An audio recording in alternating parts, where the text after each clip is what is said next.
Hello, আসসালামু আলাইকুম। সবাই কেমন আছো? এই যে আরেকটা ব্লগ নিয়ে আসলাম তোমাদের সাথে শেয়ার করার জন্য।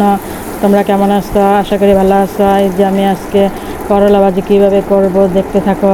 করলা ভাজি সবাই করতে পারে না, অনেক একটা তিতা থাকে, কাঁচা থাকে, তারপরে যায় সবুজ হয় না, কিন্তু আমি আজকে এইভাবে করছি। দেখো, এই আলু দিয়া করলা ভাজিটা কেমনে করবা।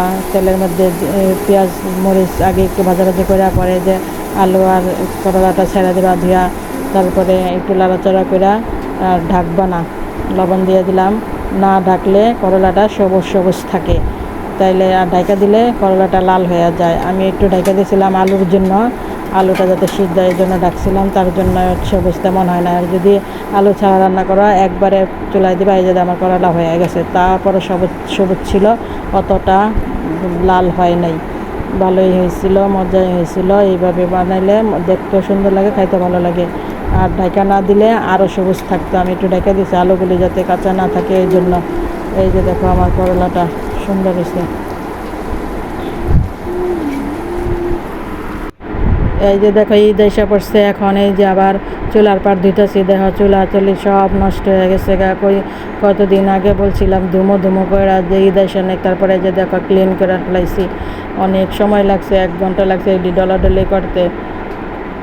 বুয়ারও জায়গা ঈদের আগে ঈদের দেয় দেশে, এই জন্য নিজের কথা। যাওয়া ফ্রিজও নিচ্ছি আজকে, ফ্রিজে দেওয়া খুলে রাখছি। সকালবেলা নাস্তা খাওয়ার পরে খুলে রাখছি, দেওয়া কত পানি বেরিয়েছে। এগুলি সব বরফ বরফ গুলো পড়তেছে আমার ফ্রিজের মধ্যে, অনেক বরফ জমে। একটা টেকনিক পাইছি, তোমাদের সাথে শেয়ার করতেছি। এখন ইউটিউব থেকে দেখছি যে ফ্রিজ ধুয়া সরষের তেল লাগাই দিলে নাকি বরফ কম জমে। সেজন্য এই যে দেখো আগে ফ্রিজটাকে ক্লিন করে তারপরে আমি এখানে এখন দিয়ে দেবো। এই যে দেখো 1 বোল, আরও 1 বোল ফালাইছি, আর 1-2 বোলের মতো পানি ফালাইছি। এই ফ্রিজটার মধ্যে এত বরফ জমে, তার জন্য ফ্রিজ ভালো করে পরিষ্কার করে ধুইয়া চকচকা করে তারপরে এই যে আমি এখন দিয়ে দিব সরিষার তেল।